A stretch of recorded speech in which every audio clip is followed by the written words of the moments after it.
le mani tuipui lam tilang le mai ila hei tuna thei hai kan mu hi thei hai man to timaya ni za tanga mi rom phun sak ania ming ran pa po ka re chung lova ogas ni som paruk kumin khan mi rom phun saka tiang hi kung som mi ron pe a ron endik zinga tha te ron la deuh reng maya chuan hei serthum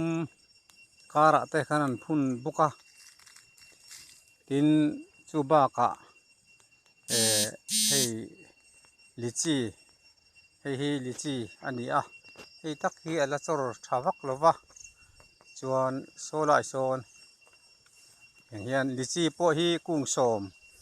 tiak som me miron pe ni chu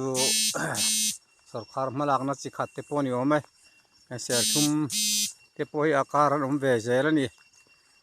tin hei buar pui chempai kan ti ang kha ni a heng hin la te a then chu mi hringai sang te poni to a yang khan thil chi sang huan a hian oma kan ti lang ve chu a thu ani hi ti chuan solai sawn zong tra te po oma zong tra hi kung eng mozat om ve buka yang khan maro chun thidu riawa hei a then chu ku a ding ro te po tiang khan kumina an om ve zela zong tra po hi an ra tran ve nual to ani chuan hen mai hei dragon hun thar deuh te chu no maro chu dragon ni chu sanin kan la soi le jok tura ngai la a thange ko te vel ti ang reng vel te le hei then khatina a le wunga kol pasan upun ang chi te uma tin la khui thei te po han lo a man chung hi khop mai han thar na turang chi te chu anum ve zel boka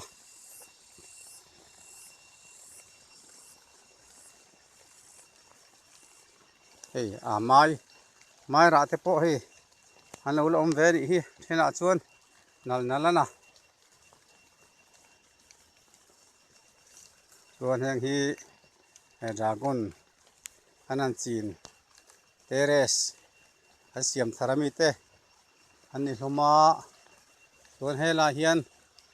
hei khang hu te ponom ve a khang hu te hi kan chok thara na te hi ka piai kol thina kala piai kol man chi alem do wani hi na dang atama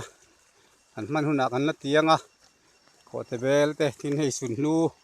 te po oma an ra ve nual to a sun hlu te po hi man hla tak hei risel tak te an ni ve a chuan mani omo khopi chu chi sang hi om ve nual ani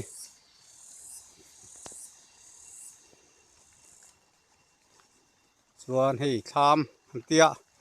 o heng te po hi thingro ani hi thlam thinga tan ka tia kanan da khom ani tam khom mai tin solai sawn so tham kang kan sa ta sawn a pit som li don lai ni ome sei khom mai so thing khon te kan siam solai sawn thinga na tur te tin hi le ro chana ka sak a bok zong in ka sak ka rem top maya a ban po kan siam thran pa chung lova thave khop mai chuan hela hian hei tengki oma tui aron luang ho renga tuna tak hian hei greenhouse a ka pe a tui ka dai wa thla greenhouse a alu ri ani chuan nia hei hi ka fe ve thin na ani hi tin ma hian hei hian lo lama min throi ve thir ani hei heng lai thlam varanda te po hi lei tha le engemaw kan dah chu mai ni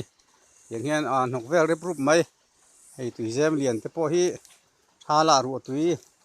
alo kem le huna tui da khol na tul ta kin tin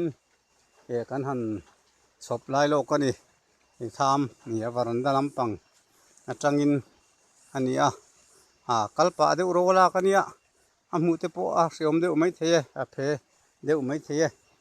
ni chu ni chuan hei tham kong a lo kong huan kong ani chu hetia han lang bak mai khi kong pui metal rod ani a kong pui bul ani chuan khu alang khulai lang khu greenhouse pakhat kan ei ve a ta khuan thlai te tlem zawng an tam tih le mai an te kan chinga an thlir le zokila a chung hi kan hong venga so on tui a phu mek ani tui ka pe a an vir thamap ma phop mai a an tam te bin te anoma zola son mai an zam ani